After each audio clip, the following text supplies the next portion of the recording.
Bismillahirrahmanirrahim. Halo, Assalamualaikum warahmatullahi wabarakatuh. Ya, jumpa lagi dengan saya di Aditya Wardana Channel.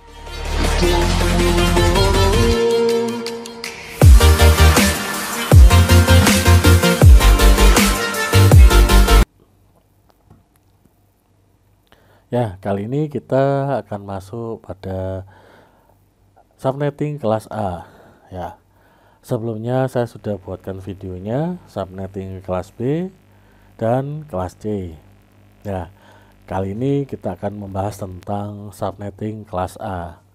Ya, yang katanya sulit ya untuk menghitung subnetting kelas A. Ya, sulit kalau kita tidak mau belajar ya. Tapi kalau kita belajar, insya Allah tidak akan sulit. Ya, sebelum masuk ke perhitungan subnetting kelas A, alangkah baiknya kita tahu dulu pengertian subnetting itu apa. Subnetting itu proses untuk memecahkan atau membagi sebuah network menjadi beberapa network yang lebih kecil, atau subnetting merupakan sebuah teknik yang mengizinkan para administrator jaringan untuk memanfaatkan 32 bit IP address yang tersedia dengan lebih efisien.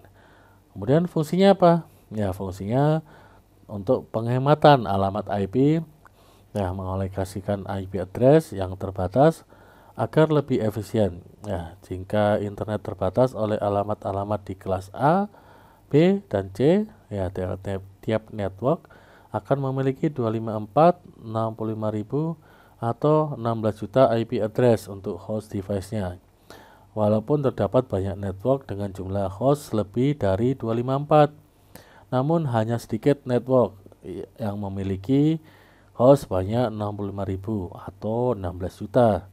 Dan network yang memiliki lebih dari 254 device akan membutuhkan alokasi kelas B dan mungkin akan menghamburkan percuma sekitar 10 ribuan IP address.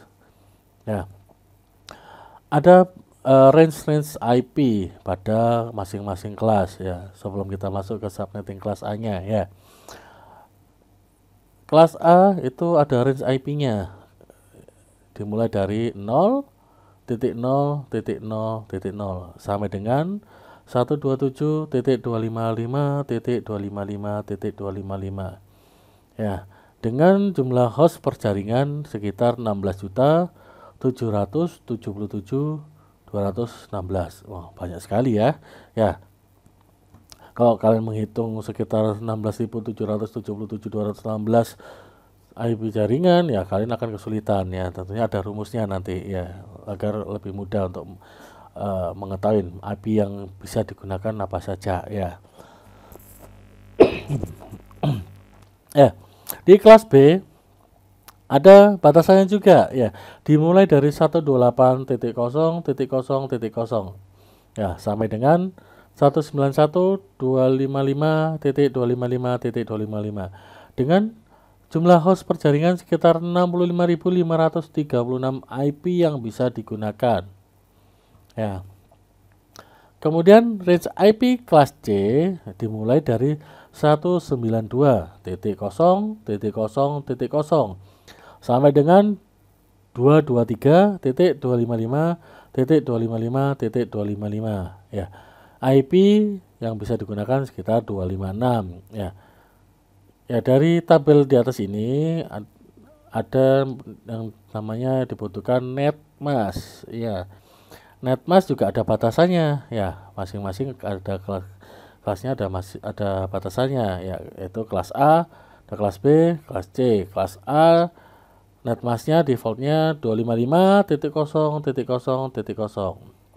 Nah, kelas B 255.255.0.0. Sedangkan kelas C 255.255.255.0. Ya, tabel-tabel ini harap bisa dipahami dulu ya, agar pada saat menghitung subnetting biar tahu dia masuk kelas apa ya, kelas A atau kelas B atau kelas C ya. Kemudian kita akan menghitung subnetting kelas A ya. Caranya bagaimana ya, kita ambil contoh seperti ini ya. Kita ambil contoh IP address 10.0.0.0. Ya, yang saya ambil contoh adalah prefix 19. Ya, jangan lupa ya, bilangan IP ini ada namanya oktet ya. Setiap IP ada namanya oktet ya. Terdiri dari 4 oktet ya. Ini oktet pertama, oktet kedua, oktet ketiga, oktet keempat ya. Setiap oktet bernilai 8 bit ya. Ya, oktet pertama 8 bit, oktet kedua 8 bit, oktet ketiga 8 bit, oktet keempat 8 bit ya. Nah, di sini karena yang diminta adalah prefix 9 ya, prefix 9, maka bit yang dibutuhkan adalah bilangan biner yang dibutuhkan adalah 9. Ya, berarti kalau sudah oktet pertama sudah terpenuhi 8 bit, maka kita harus mengambil dari oktet kedua. Oktet kedua berarti kita ambil hanya satu yang di depan, yaitu bernilai 1, kita rubah nolnya jadi 1. Nah, maka network partnya adalah 9 bit. Nah, kemudian host partnya itu adalah bilangan biner yang bernilai 0 yang ada di pada oktet ketiga, keempat, dan oktet kedua. Maka di sini adalah jumlahnya 23 bit host partnya ya. Lalu bagaimana untuk mencari netmasknya? Ya, untuk mencari netmask adalah kita lihat bilangan biner bernilai 1 pada oktet kedua ini. Ya, satunya ada berapa? Satunya hanya ada 1. Berarti kalau kita gunakan tabel ya, tabel yang untuk memudahkan kita untuk mencari nilai netmask, maka kita buat seperti ini ya, 128, 64, 32, 16, 8, 4, 2, 1. Maka bilangan binernya hanya ada 1, kita taruh 1 di sini.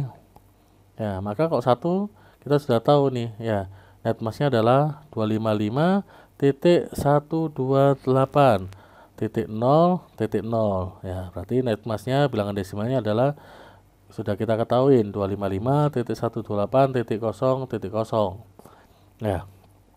Kemudian untuk mencari tabel subnetting ya, kita harus mencari beberapa kriteria, yaitu yang dicari adalah subnet ya, host, block subnetting ya, kemudian tabel subnetting ya. Di sini sudah ada jawabannya, kita hapus dulu ya biar tidak terlalu aneh ya.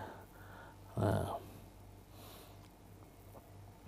ya, untuk rumus subnet itu 2 pangkat X atau 2 pangkat 1 berarti bernilai 2 ya.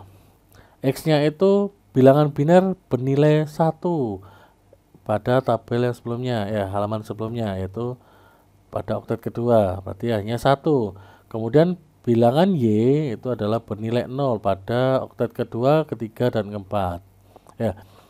Jangan sampai salah ya, nanti yang dilihat hanya oktet keempat ya, itu berarti kelas C ya. Kalau sudah masuk kelas A berarti semuanya dihitung bilangan biner bernilai nolnya. Nah, berarti di sini ada 23 Y-nya. Maka kita bisa menghitung. Di sini 2 pangkat X berarti 2 pangkat 1. Berarti ada 2 ya, berarti ada 2 lantai yang bisa menggunakan IP. Kemudian ada berapa IP yang bisa digunakan ya. Kita lihat 2 pangkat Y min 2, 2 pangkat 23 min 2, berarti sekitar 8 juta 388 ya, 388 606 bukan 606 ya, berarti 608 ya. 606 itu adalah setelah pengurangannya, baru kita kurangi 2, berarti 8 juta 388.606, berarti ada sekitar segini banyaknya nih IP yang bisa digunakan ya. Kemudian block subnetting. Block subnetting dicari dengan cara 256 dikurangi netmask. Netmasknya yang mana? Netmasknya adalah yang ini ya, pencarian yang tadi ya, setelah oktet kedua tadi oktet kedua bilangan biner pertama ya. Berarti 256 dikurangin 128, maka hasilnya 128. Maka IP yang bisa digunakan, IP networknya adalah 0128, ya. Yang terakhir adalah kecepatannya 2128, 256. Nah, ini tidak bisa digunakan ya, karena ini sudah batasan akhir pada IP, tidak boleh digunakan. Ya. Nah, berarti kita sudah bisa mencari tabel subnettingnya, yaitu IP network yang di awal, ya, kemudian ada IP awal yang harus dicari, kemudian IP akhir yang harus dicari, IP broadcast yang harus dicari kemudian. Ya, IP yang tadi digunakan adalah 10.0.0.0.